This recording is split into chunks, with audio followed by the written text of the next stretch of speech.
So you get closer.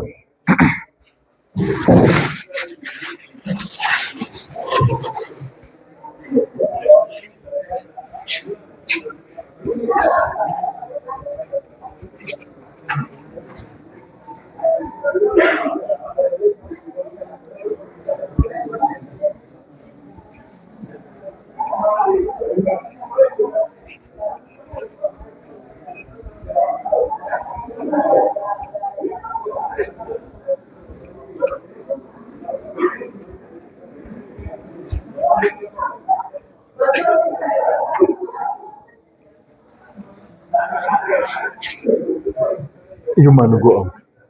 I don't know. No.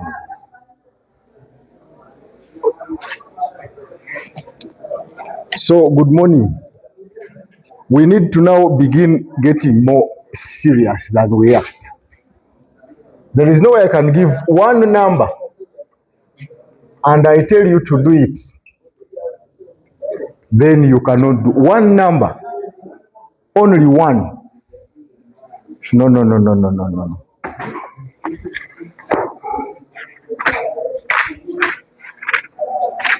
So there are these two guys who did it but wrongly. Only that they handed in. She got it. I don't know where she got the answer from. You man, go back. Leave the desk there.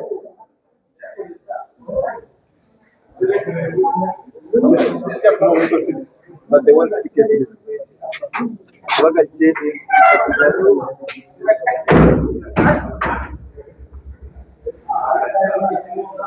So let us continue from where we stopped.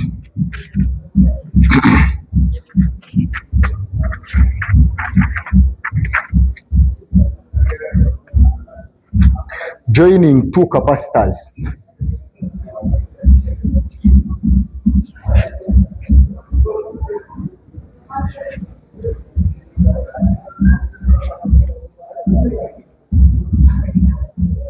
Joining two capacitors.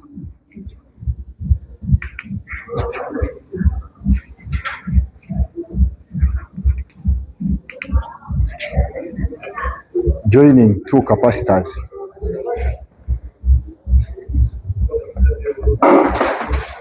Now, there is a difference between joining two capacitors and connecting the capacitors in a particular arrangement.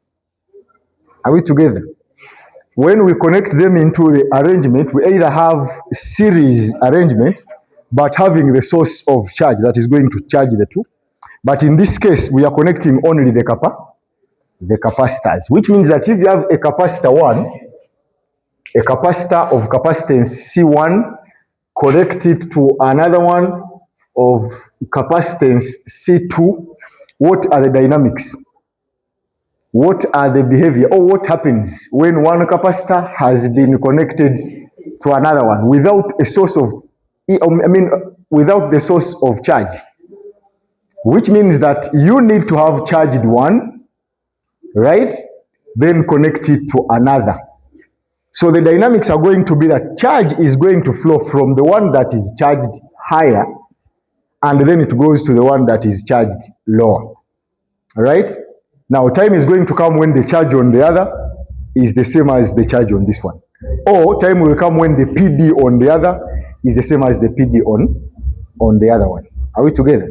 So we can say when two capacitors are joined together, when two capacitors are joined together, when two capacitors are joined together,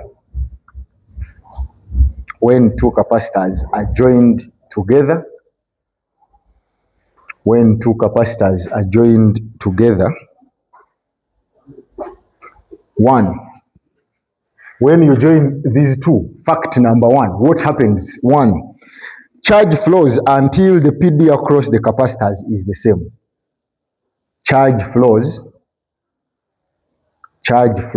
until the PD across the capacitors is the same. So charge is going to flow from the one that is highly charged to the one that is lowly charged until when the PD across the two is the same, which means that charge is going to be conserved. Are we together? Charge is going to be conserved, and capacitance is also going to be conserved, meaning we shall consider a parallel arrangement of the capacitors. Bullet 2 or fact 2, total charge on the circuit is conserved. Total charge on the circuit is conserved. Total charge on the circuit is conserved. Total charge on the circuit is conserved. Total charge on the circuit is conserved. Then bullet 3, capacitors are in parallel. Capacitors are in parallel. Capacitors are in what? In parallel. What do you know about capacitors in parallel? What fact do you know about capacitors in parallel? Yes. The fact that we said that the PD is going to, we shall reach a point where the PD is the same. So the capacitors are going to be in parallel. Because charge initially is going to flow. Remember that it is not that if the charge is the same, then the PD is the same. Is it the case? Huh? Should we assume that if the PD is the same, even the charge is going to be the same? No. Why? Because capacitance equals Q over what? Over V. Meaning that if the capacitance is high, right, what will be the PD? You don't remember how PD and capacitance vary. That if you hold charge a constant, C is inversely proportional to V, right? Meaning that for a greater V, you'll have a smaller capacitance. For a smaller V, you'll have a greater kappa. So it means that in this case, the capacitor with a big capacitance will have a smaller PD. And the capacitor with a big capacitance will have the one with a smaller capacitance will have a bigger PD. Now this means that again we come back here and we look at how capacitance varies with charge. If we hold V a constant, we shall have C is directly proportional to what? To Q. So it means that Q is not going to be the same basing on the capacitance. So PD will be a constant. Are we together? So the capacitor with high capacitance will grab a high charge. And the capacitor with a smaller capacitance will have a smaller charge at a constant PD which is the same. Are we together? So in this case, we have said that the capacitors are considered to be in parallel. So how do we get the effective capacitance for capacitors in parallel? C will be C1 plus C2. So i.e. C1, i.e. C equals C1 plus C2.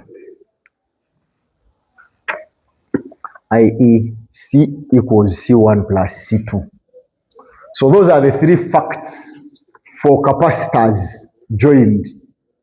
One, the charge is going to flow throughout until when the PD across the two is the same. Two, the capacitance or the charge in the circuit is going to be conserved.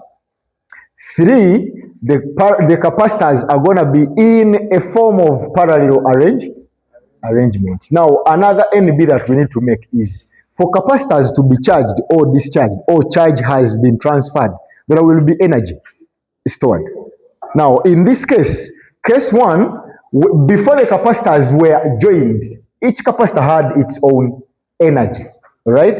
Now, when you join them and the charge flows from one to another, and you get a combination of the two, you will have now, after getting the effective capacitance of the two and the PD across the two, meaning you will have the energy now of the combination.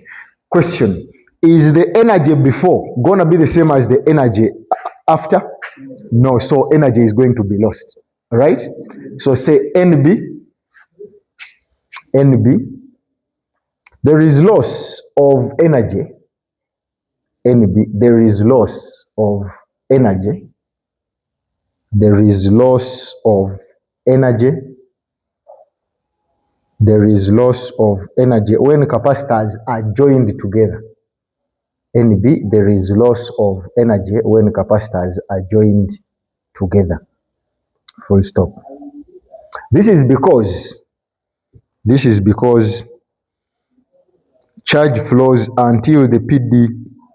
This is because charge flows until the PD across the capacitor.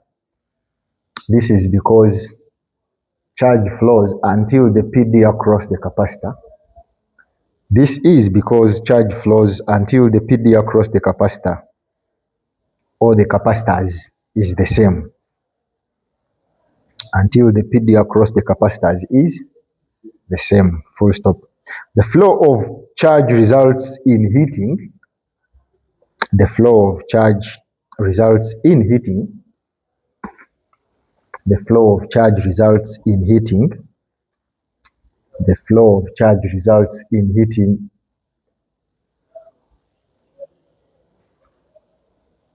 of the wire and hence loss in energy. The flow of charge results in heating of the wire and hence loss in energy. Hence loss in energy. So you realize that we are trying to cater for this energy loss.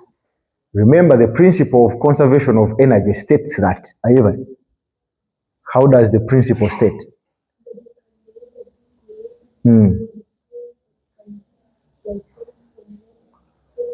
So the energy that the charge had when it was on one capacitor, then the movement of the charge transformed that energy to kinetic. As it was moving from one capacitor to another through the wire, there are collisions that are made within that end up creating heat in the connecting wires, which means that part of the energy has been transformed to heat. Now, at the end of the struggle, when you calculate the energy that is going to be stored in the combination, it is not going to be the same as the two individual capacitors had. Are we together? So then we shall have a loss in the energy. So energy loss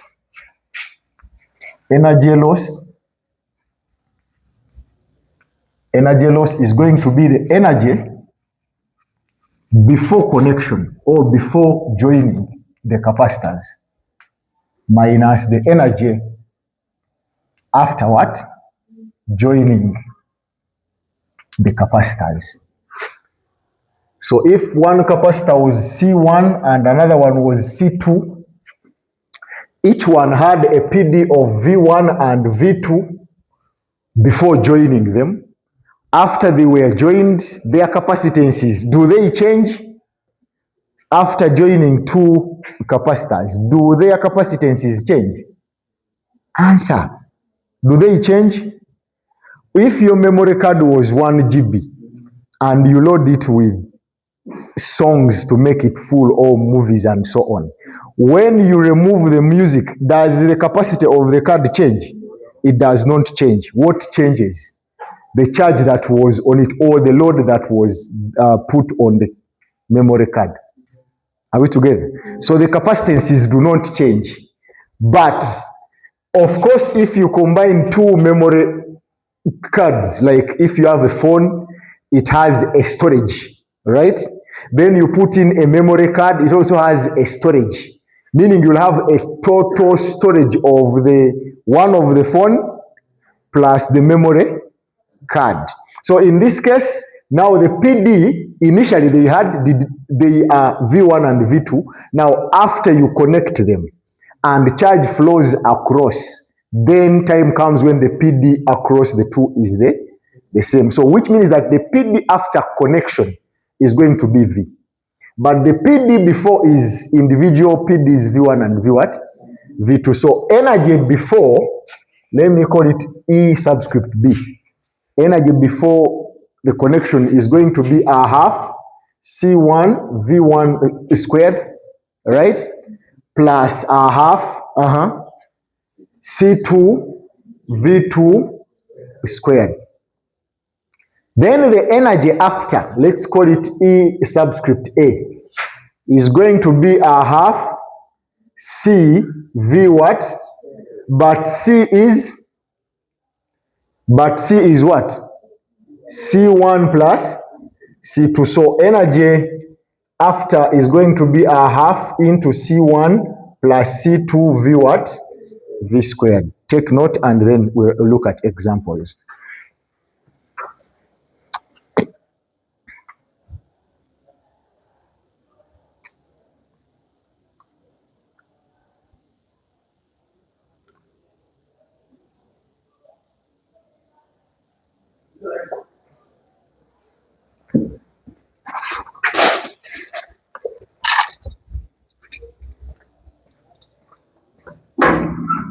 Mr. Alex.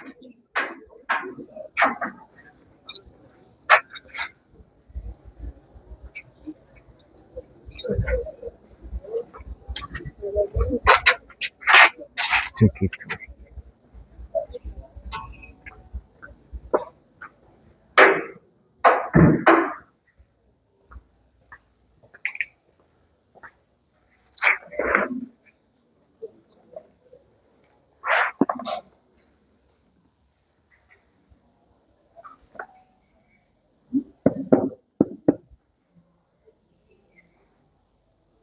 Examples.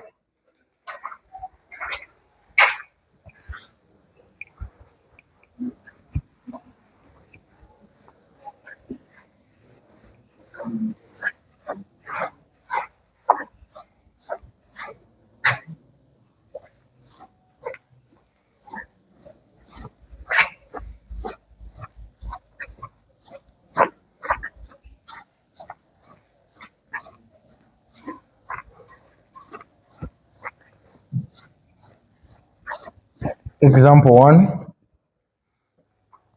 Now, every time I look at numerical examples, I remind you of analysis. If you want to enjoy any numerical or calculative problem in either physics or maths, it becomes interesting if you can extract out all the quantities that you have been provided with in the exam. Then afterwards, also relate them with what you are supposed to find. Then the question that you're supposed to solve at the moment is how are the two related? Or what facts do you know about the two? Are we together? Because you may find that a problem is now like a circuit that I gave you. And you're supposed to keep on looking for what scientific principles, what physics principles can you apply to solve a problem. Example 1, a 5 microfarad capacitor is charged. A 5 microfarad capacitor is charged.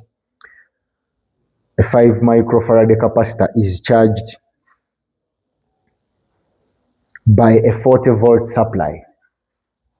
Is charged by a 40 volts supply and then connected to an uncharged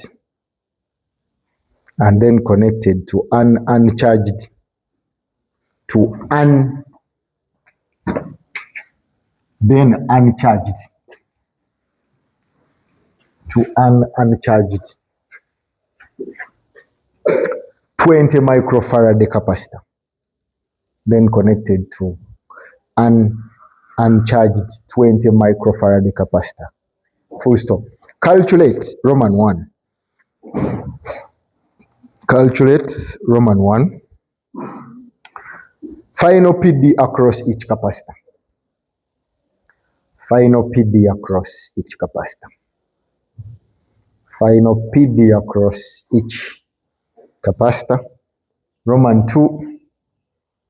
Final charge on each capacitor. Final charge on each capacitor. Final charge on each capacitor. Roman 3. Energy lost. Calculate the energy lost. All right.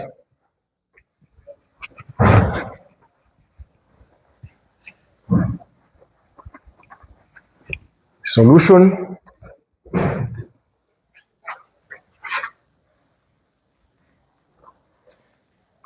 Solution.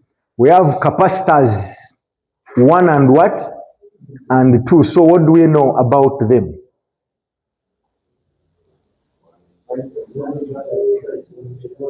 Huh? I don't vibrate. Put something clear. Capacitor C1 is what? 5 microfarad. That one is charged to a PD of what?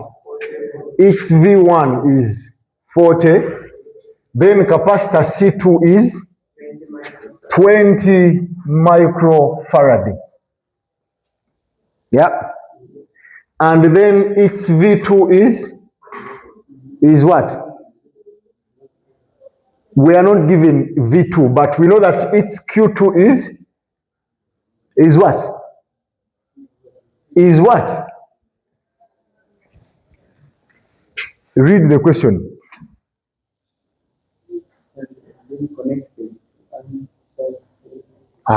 That's not what I read. What did you write, Ivory? Uncharged. Can't you interpret this? If the capacitor is uncharged, that it means its charge is what? Is 0. I will chase the people inside, then I welcome the ones in the windows.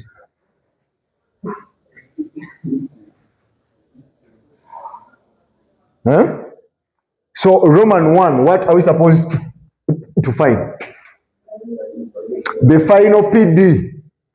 But final PD is going to be achieved from the fact that charge was conserved. So conserving charge, because it is going to flow throughout, the charge Q1 plus the charge Q2 equals the charge Q on the combination, right? But what is charge? How can we get, what is the expression for finding a charge? But Q equals to C what? CV. So this one is going to be C1 V1 plus C2 V2 equals what? CV. Are we together? Do we know C1? Do we know V1? Do we know C2? Do we know V2? Then this one? So of course Q2, but Q2 equals to 0. So we shall have C1 V1 equals C. This one is the capacitance of the combination. You remember? How do we get it now? C1 plus C2. So we shall have equals C1 plus C2 V. What is C1? 5 exponent negative times what is V1? 40 equals C1 5 plus C2 20, but these two are times 10 to power a negative what? Then times what? Times the PD of the combination. Are we together? So convince yourselves mathematically that this can cancel with this, right? So we remain with 5 times 40, 200 equals 5 plus 20, 25 V. So how do we get V in this case? Divide both sides by 20, 25, such that V becomes 8 volts. Roman 2.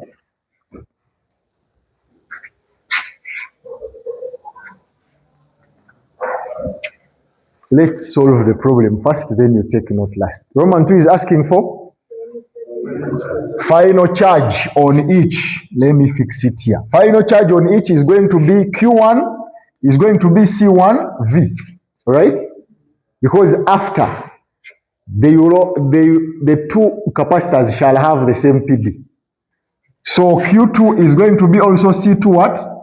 C2V. So Q1 is going to be, C1 is 5 exponent negative times V, which is 8. Then you get Q1 as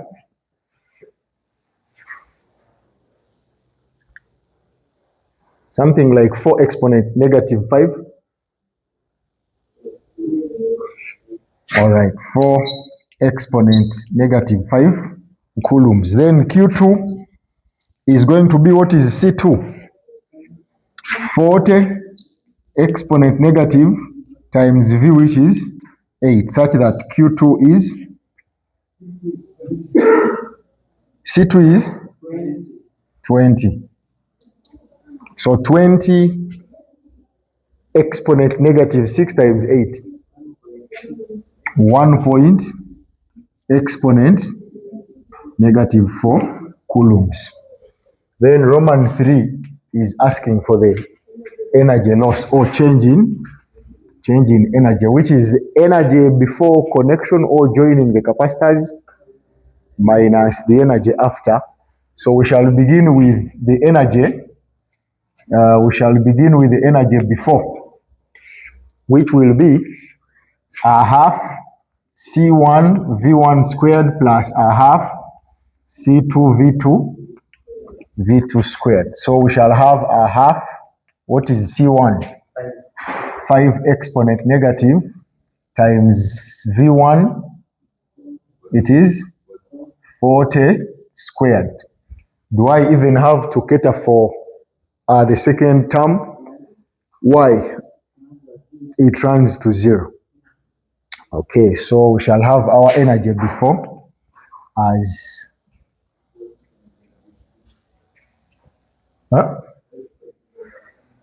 you guys inside are keeping quiet. I will chase you. 4 exponent negative 3 what? Now, if people from outside tell me the answer before you, I will chase the all of you. You are enjoying the benefits for nothing. The SI unit of the energy is joules. That is energy before. Then energy after is going to be a half into C1 plus C2 V what? Squared. So we shall have a half into C1 is 5 times 10. Okay, let me factor out. Plus C2 20, which is times 10 to power negative 6, then times V, which is, what was V?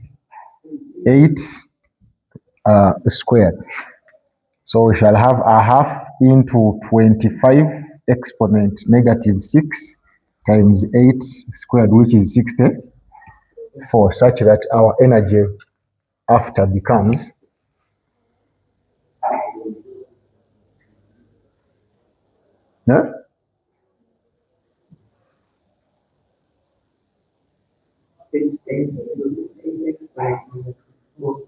Can I trust you? What do you get? 8. Then when you subtract, what do you get?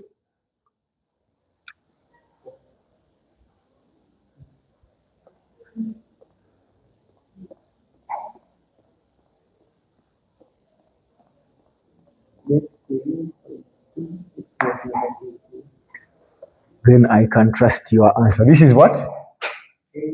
8 exponent negative 4 joules. So the energy loss, change in energy, is 4 exponent negative 3 minus 8 exponent negative 4, such that your change in the energy or the energy lost becomes 3.2 exponent negative 3 joules. Take note.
Example 2, a capacitor of 20 microfarad, a capacitor of 20 microfarad is connected across a capacitor of 20 microfarad is connected across 50 volts battery supply. A capacitor of 20 microfarad is connected across 50 volts battery supply, full stop.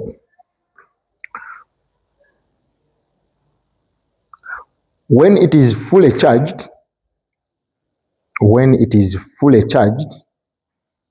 then disconnected. It is then disconnected and joined to a capacitor of 40 microfarads. When it is fully charged, it is then disconnected and joined to a capacitor of 40 microfarads having a PD of 100 volts. Having a PD of 100 volts. Full stop. Calculate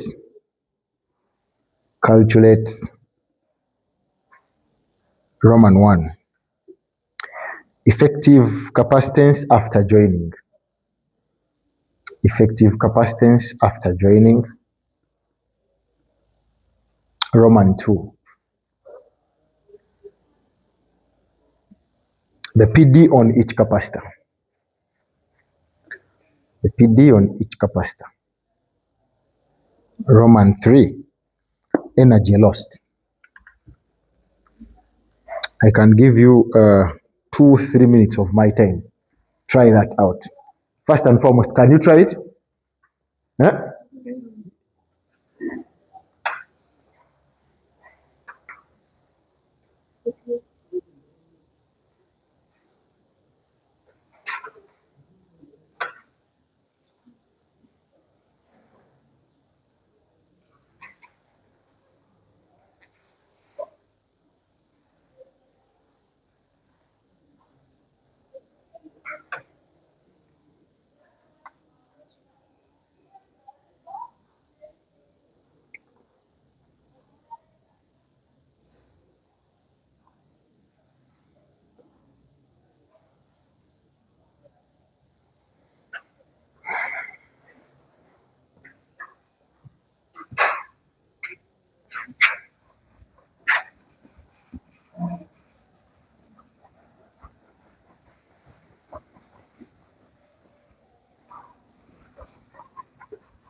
You must be finished, or you must have finished.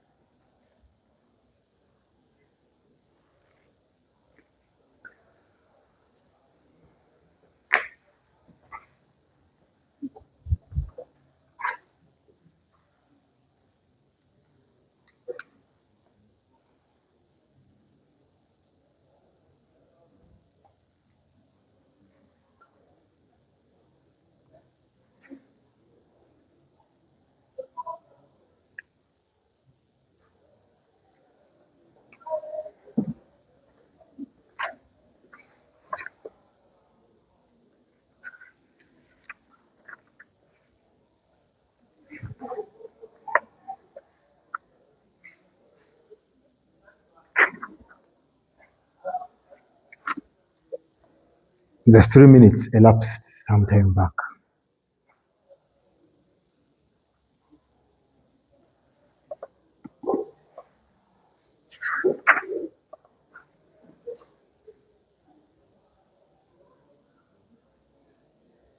Have you finished?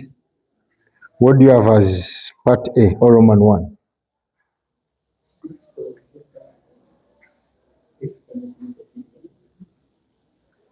Absolutely wrong. What do you have?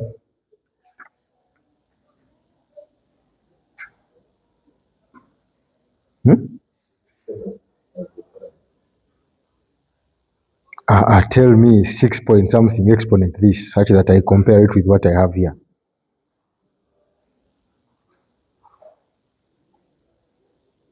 I'm going to chase this team out. Wrong. Human, what do you have? 6 point?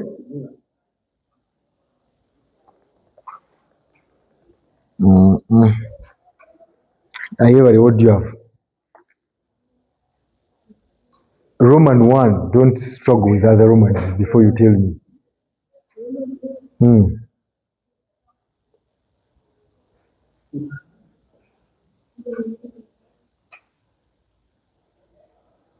You are close to being chased. What do you have?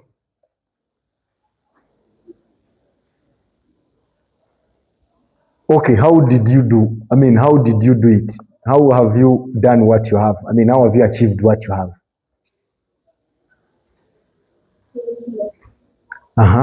So what is C1? It was? Then C2? When you add 40 plus 20, what do you get? 6 what? 60 what? Now, how could you get 60? What do you have? 6.0 -6. It can't be 60 micro and it remains. Why don't you press when you press 60 times 10 to power negative 6, you get 6.0 times 10 to power negative 6? Really? No. What do you get? Power negative. Now, why do you record that one? Wrongly, and you know it is wrong. Then human, where did you get 6.25 exponent, a very big figure? After saying that if two capacitors are joined, they form up a parallel arrangement. One person is going to substitute human from out there. They are willing. And human. If you pressed 60, and now why did you program your computer and you cannot read it? Eh? Why did you 20 plus 40 equals 60, which is exponent negative 6.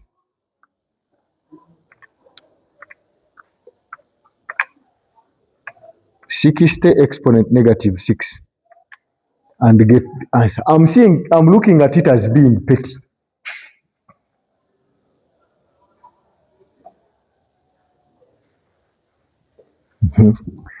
You will try it during your free time. Add on this one here. Me, I don't mind. Write this one, a parallel plate air capacitor, because if in class you don't want to do it, then you'll do it later on. And the next time still I will use it. A parallel plate air capacitor is charged to a potential difference of 20 volts. A parallel plate air capacitor is charged to a potential difference of 20 volts.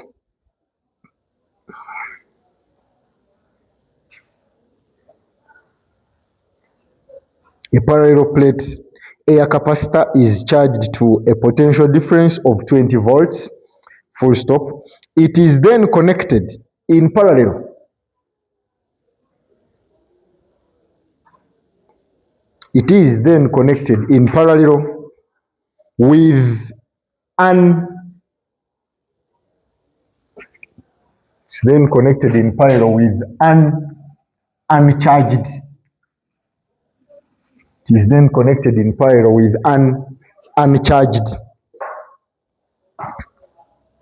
capacitor of similar dimensions.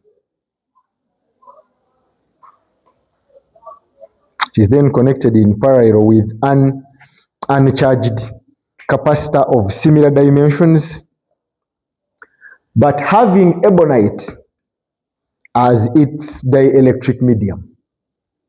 But having ebonite as its dielectric medium. But having ebonite as its dielectric medium, full stop. The potential difference of the combination falls to 15. The potential difference of the combination falls to 15. The potential difference of the combination falls to 15. Calculate the dielectric constant of ebonite. Calculate the dielectric constant of ebonite. Calculate the dielectric constant of ebonite. So those ones you will keep trying. The deadline of me marking those two numbers is before today ends. I will give chance to even those who are through the windows. For you to attend another lesson, I must have marked that work, and the date must be today, 22nd.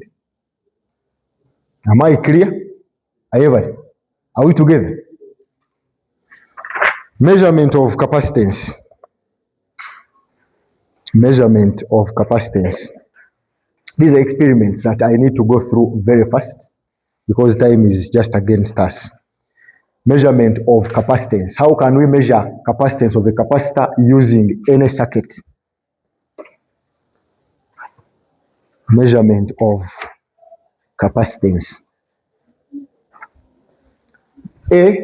We have two approaches or two circuits.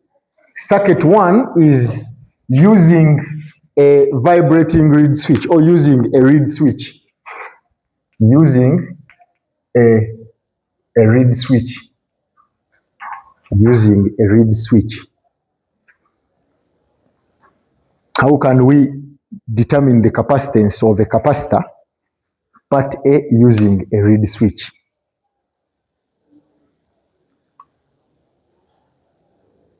Using a reed what? A reed switch. That circuit is called a vibrating reed switch. Are we together? Hey, why aren't you men? You are scared of the work. Eh? You man. You are worried of where you're going to get the solutions from. Eh? Gwe watidde dda nga tonaba nakolako number name. So first draw the circuit diagram very fast. Now as you're drawing the circuit diagram, we in physics, there are experiments that we carry out to verify. If an experiment is to verify anything, I think you've been seeing this at O level, when you are carrying out an experiment to verify a certain law. For example, Hooke's law, or Ohm's law, any other law that you know, where you end up tabulating results, right? Plot a graph, draw the line of best fit, find the slope, then apply the theory that you know about that experiment. Then you calculate or you confirm or you get what you are supposed to get. Then at the end of the day, you conclude by saying which verifies Ohm's law or which verifies Hooke's law. But now there are those experiments that a circuit or that we carry out with, the gadgets, where we shall only take readings from each and then we directly calculate. However, even those ones, we can also make them a little longer by tabulating the results, plotting, because you know in physics, we cannot conclude by having one result. You get the first, then you get the second, then you get the third, then you get the average. Is it the case? That is when we can confirm. Because if you look at something the first time, it might happen or it might happen by mistake, right? Then the second time, you can say maybe it's a coincidence. Now, if it happens the third time, then you conclude that is its behavior. Now, like you see today, the first time I gave work, people did not do it. And I thought maybe it's a mistake. The second time, again, they did not do it. I was like, probably it's a coincidence because, you know, they have excuses as to why they do not do the work. Now, the third time, it means that is their behavior. When you give work, they will be like, we shall not do it, and we see what he will do.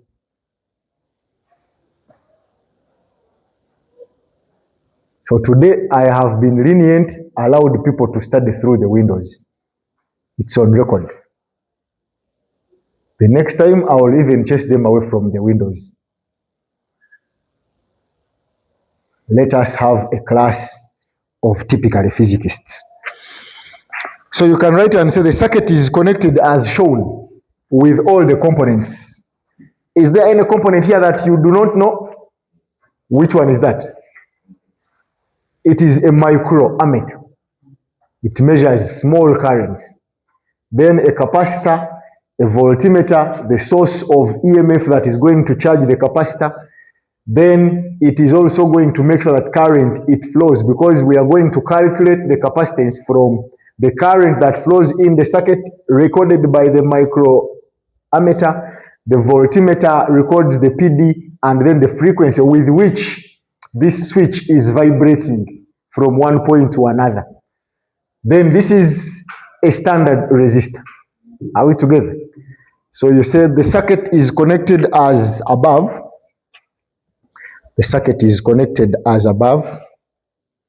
The circuit is connected as above. Full stop. The switch is closed. The switch is closed, comma. The microammeter reading I is taken. The switch is closed, comma. The microammeter reading I is taken.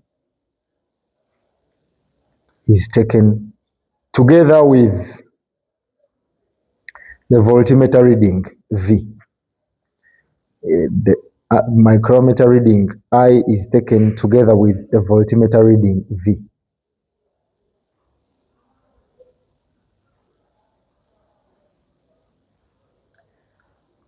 Knowing the frequency F, knowing the frequency F, knowing the frequency F of the AC, knowing the frequency F of the AC in the reed switch circuit, knowing the frequency F of the AC in the reed switch circuit, knowing the frequency F of the AC in the reed switch circuit, comma, the capacitance of a capacitor is calculated from, the capacitance of a capacitor is calculated from, the capacitance of a capacitor is calculated from C equals I out of F V. Knowing the frequency of the AC in the reed switch circuit, the capacitance of a capacitor is calculated from this expression. Capacitance C equals the current that was read from the microammeter divided by the frequency of the reed switch circuit, which is, being run by an alternating current to and fro, then divided by the voltmeter reading that is read from the voltmeter in the circuit. Then approach 2 is by using a ballistic galvanometer. Using a ballistic galvanometer. Using a ballistic galvanometer. Using a ballistic galvanometer.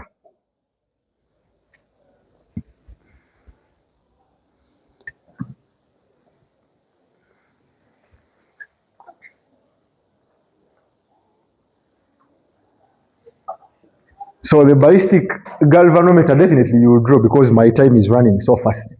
You will draw the circuit later on. Maybe you can leave either space or you can draw it after the literature. So this one is made in such a way that you are going to use two capacitors. A capacitor that is standard, whose capacitance is known, connect it, then complete the circuit, switch K, get charged, K1, a standard capacitor gets charged, then you open this and you close this. Then when you close this, charge will flow through the galvanometer, the ballistic galvanometer, and it will deflect. So the deflection is recorded in terms of angle. We are going to see as theta 1. Then after this capacitance, this capacitor, its capacitance was known as, let us say, CS. So CS, capacitance of a standard capacitor, it brought about a deflection theta 1. All right? Then you bring in a capacitor, which we are calling a test capacitor, or a capacitor whose capacitance is supposed to be determined. When you connect it here, still you close K1, it gets charged, then you open K1, close K2, it gets discharged, but the deflection of the galvanometer is recorded. So also the capacitance of the test one is going to cause a deflection, theta what? Theta 2. Are we together? So because we are using the same ballistic galvanometer, the deflection constant probably is the same. So if I divide these two, in the interest of what I want to get as C, so I will have C over CS equals theta 2 over theta what? Theta 1. So this one, already this one we knew it. And the deflections are known. So to get this, we shall have theta 2 over theta 1 times C what? Times CS. So you can write and say, the circuit is connected as shown above if you are to draw it first. But if you are to draw it last, you will say as shown below. The circuit is connected as shown. The circuit is connected as shown above. The circuit is connected as shown above. Full stop. First, with a standard capacitor of capacitance First, with a standard capacitor of capacitance. First, with a standard capacitor of capacitance CS.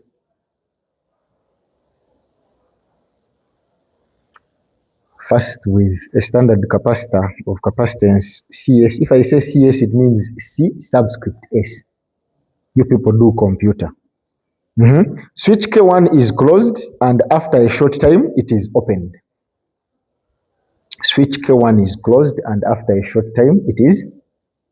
Switch K1 is closed, and after a short time, it is opened. Switch K1 is closed, and after a short time, it is opened. Full stop. Of course, I am not giving the details why we close K1, leaving this opened, but you know that if I close this, I will, in other words, be charging the capacitor. So when I open, I will open this after having the PD across the capacitor being the same as the PD of the supply. Then I connect it to here, and as it is getting discharged, it is going to deflect, the galvanometer is going to deflect, and the deflection is directly proportional to the capacitance or the charge on the capacitor. Are we together? So that's why I'm not giving the details. I'm sure we looked at what happens when a capacitor is connected to a battery, so I mean an EMF supply. Then bullet 2, switch K2 is now closed and the deflection of big E theta S is noted. Switch K2 is now closed and the deflection of big E theta S is noted.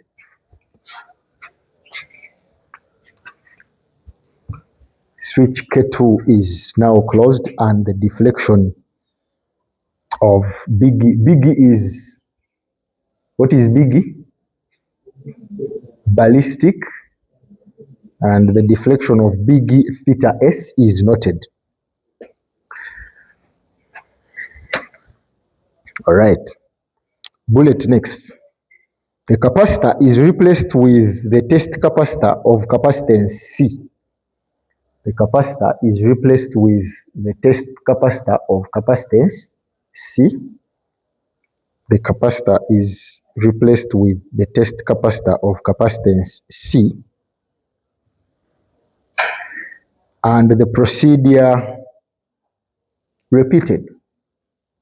And the procedure repeated. The capacitor is replaced with the test capacitor of capacitance C, and the procedure is repeated, full stop. The deflection theta of big E is noted. The deflection theta of big E is noted. The deflection theta of big E is noted. Then bullet last, capacitance C is calculated from. Capacitance C is calculated from.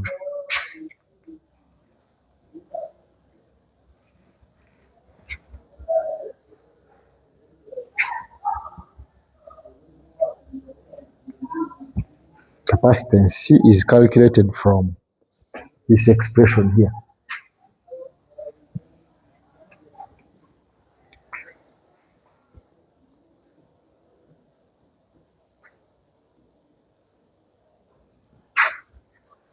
So basically, those are the two approaches that we can go through to measure the capacitance of a capacitor.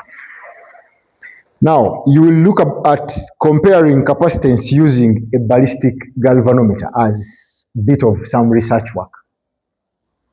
Comparing capacitance using a ballistic galvanometer. Comparing capacitance using ballistic galvanometer. You man, you are the counselor, right? Who is the counselor? What do you understand by the term to compare? Of between two things. Or you need to look at this. So comparison takes place between two things. Meaning that how can you compare two capacitors using a ballistic galvanometer? Basically, that's what I want from you. Then add on this item here that you can still try. Maybe because of this item, I can try to extend the timeline or the deadline.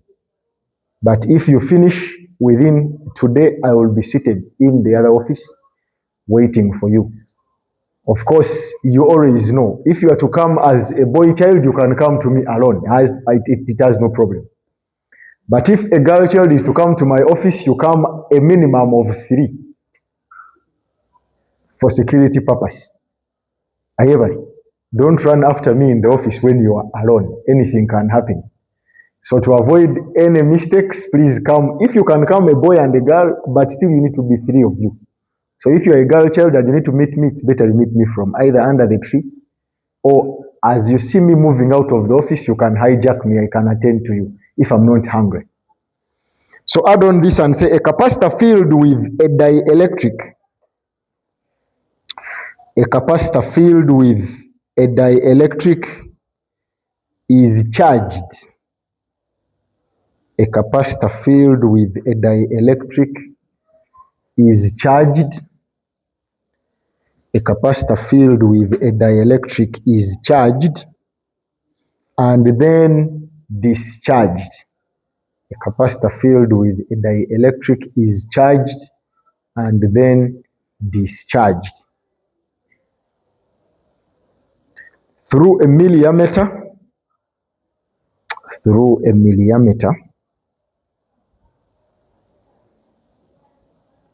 full stop.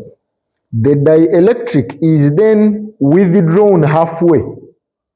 The dielectric is then withdrawn halfway. The dielectric is then withdrawn halfway. The dielectric is then withdrawn halfway. And the capacitor charged to the same voltage. And the capacitor charged to the same voltage. And the capacitor charged to the same voltage. And discharged through a milliammeter again.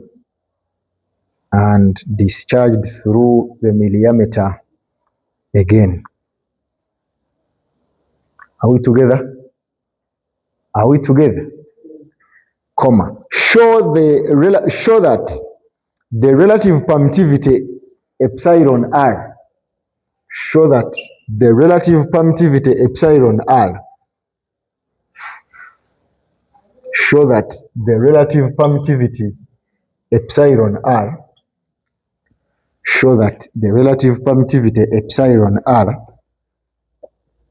Show that the relative permittivity epsilon or epsilon r of the dielectric